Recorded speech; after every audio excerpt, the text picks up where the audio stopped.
Salut les lapins, donc voilà, ça y est, Samsung a enfin annoncé son Galaxy S23 et tout ce qui s'en sort, et les nouveaux Book 3 je crois, je sais plus, enfin on s'en fout. Mais voilà, donc côté Galaxy, ben, ça fait en fait quelques jours que j'ai pu déjà mettre la main sur un lors d'un événement, voilà, qui était sous embargo, NDA, ce que vous voulez, parce que bah, Samsung oblige, je les comprends, mais bon, voilà. Et donc on se retrouve alors avec des smartphones très beaux, hein, très voilà. C'est du Samsung, donc niveau qualité, c'est bien. On est sur un nouveau capteur 200 mégapixels qui fait le taf. On est sur un Snapdragon 8 Gen 2 qui est exclusif à Samsung pour le moment, dans le sens où, comme on nous a appris lors d'un événement, Samsung a l'exclusivité du processeur jusqu'en été. Donc ça veut dire que les prochains smartphones qui pourront avoir la puce sortiront bien sûr plutôt fin de l'année, ce qui est un gros avantage tactique pour Samsung sur le coup de pouvoir enfin s'offrir une puce graphique en exclusivité et donc mettre un peu à mal la concurrence. Ce qui manquait à Samsung depuis un moment, c'est justement d'avoir du matériel différent. Déjà que la puce graphique permettra du super HDR en selfie vis-à-vis de l'appareil photo.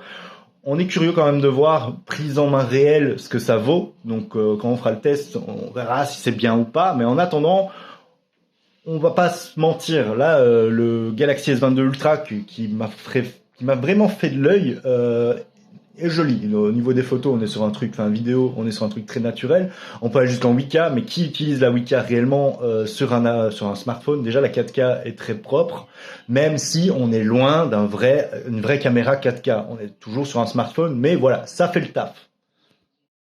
Autre grande nouvelle que, franchement, j'arrête pas de râler là-dessus sur tous les smartphones. Beaucoup de smartphones étaient passés au Gorilla Victus. Samsung a pris son temps à mettre à jour la protection écran et va nous offrir enfin le Gorilla Glass 8. Ce sera le premier smartphone qui s'offrira d'ailleurs cette protection d'écran et annonçait d'ailleurs de pouvoir faire des chutes avec son téléphone, beaucoup sans risquer de péter son téléphone. Donc des chutes d'un petit peu plus haut, comme il disait. Mais bon, en vérité, je vais pas m'amuser à tester de faire chuter le Galaxy S23 ni même le modèle Ultra, parce que dans tous les cas, moi, mon smartphone tombe, je pleure, et même avec une coque bumper, je pleure. Donc j'ai encore un peu de mal avec cette idée de pouvoir balancer son téléphone. Alors, côté disponibilité, on est sur je ne dis pas de conneries, 17 février pour la disponibilité de tous les Galaxy S23. Donc le S23, le S23 Plus et le Ultra, qui me fait de l'œil. Si tout va bien, logiquement, sera en vente partout. Hein. Samsung est en vente partout, donc ça c'est cool. Côté prix, on est sur un 949 € pour le S23 classique, 943 €, c'est cher pour un modèle de base, sachant que le Plus sera sur 1199 €, ça pique, et le modèle Ultra, lui, sera à 1399 €, donc presque 1400 €. C'est très cher pour un smartphone haut de gamme, très haut de gamme.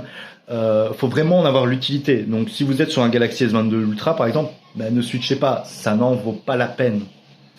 Autre petite info trivia hein, vis-à-vis du Galaxy S23, on est quand même sur une fiche technique qui est assez propre. Je vais vous donner, hein, bien sûr, c'est un écran. Bon, bien sûr, on a sur un écran AMOLED double display, donc je sais pas trop ce que ça veut dire. Je verrai pendant les tests, je vais pas vous mentir. Sur un taux de rafraîchissement super smooth de 120 Hz et aussi un mode jeu en 240 Hz. Alors je sais pas trop si ça les tient. En vrai, il faudra voir les benches réels, sachant que d'infos que j'ai de sources sûres, on joue encore avec la VRAM et ça, je suis pas fan qu'on nous donne des téléphones qui ont soi-disant énormément de RAM, mais en fait sont de la RAM virtuelle. Pour le Ultra, on est sur quand même des caméras 12 mégapixels en ultra wide, 200 mégapixels en wide avec la nouvelle puce, bien sûr, 10 mégapixels en téléphoto, donc ça c'est pas mal. Enfin double caméra, pardon. Il y en a une qui sera en zoom optique x3 et une en zoom optique x10. Du côté de la caméra frontale, on sera sur un 12 mégapixels. Voilà. Pour vous, ça ne veut pas dire grand-chose, mais en vrai, ça va. C'est classique, c'est bon, ça fera le taf. Sachant qu'entre les 200 mégapixels et par exemple le 10 mégapixels, en vrai, pour chipoter, il faut vraiment voir la différence pour pouvoir dire oui, non. Mais on va pas se mentir, c'est encore voilà, de la branlette marketing. En vrai, il faut faire des vrais tests et des vraies comparaisons pour pouvoir voir si effectivement, oui ou non, ces appareils photo ont de la gueule, quoi.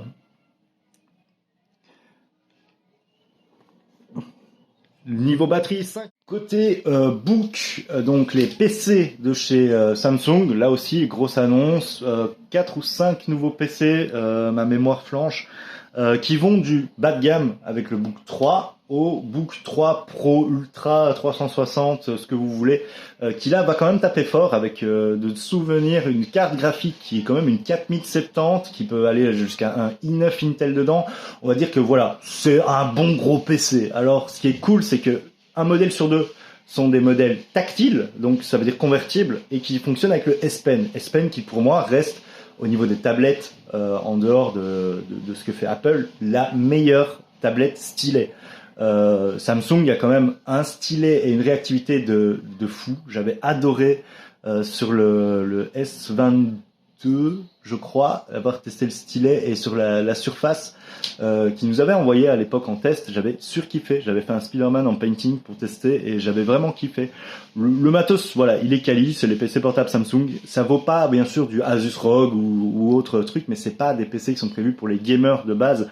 Même si la config, franchement, avec la 4070 et le i9, tu sens que tu peux aller loin avec, quoi. Je suis curieux de pouvoir tester ça et réellement voir si ça chauffe pas trop, si ça tient la route, si ça rame pas trop, si c'est bien prévu en fait un petit peu pour le gaming.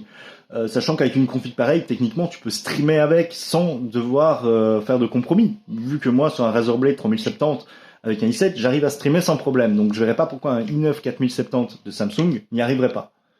T'as compris, c'était une petite vidéo pour te dire que je me la pète et que j'ai pu aller à un event Samsung pour tester le matos à l'avance et que je suis super impatient de les avoir réellement en main maintenant chez moi pour faire des tests. Donc ça, ce sera au bon vouloir de Samsung de nous les envoyer, je ne sais pas quand. Et j'espère qu'ils sont à la hauteur de mes attentes, sachant que pour moi Samsung est une marque que j'ai toujours aimée. Même si, oui, j'avoue, je passe souvent à la concurrence parce que, voilà, les propositions font que je passe à la concurrence ou non. Et switcher de l'environnement Samsung il y a maintenant un peu plus d'un an, ça m'a fait beaucoup de mal, mais d'un autre côté, ça m'a fait beaucoup de bien de ne plus dépendre totalement de l'environnement Samsung, même si pour moi, à l'heure actuelle, Samsung a le meilleur environnement Android existant.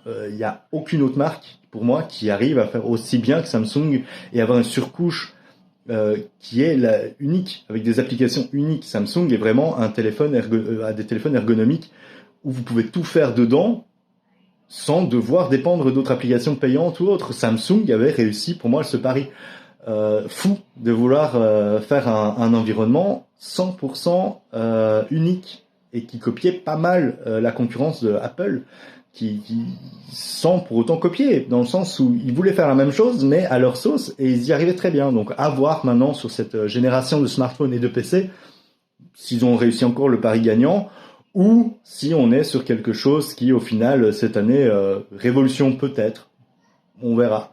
Je suis curieux, je suis impatient d'en voir plus parce que lors de l'événement, sur les vidéos que vous voyez, j'ai pas eu beaucoup le temps de tester tout vu qu'on était limité dans le temps de l'événement et que avec 43 journalistes dans la pièce, normalement on était une dizaine, c'est difficile de pouvoir réellement s'y retrouver.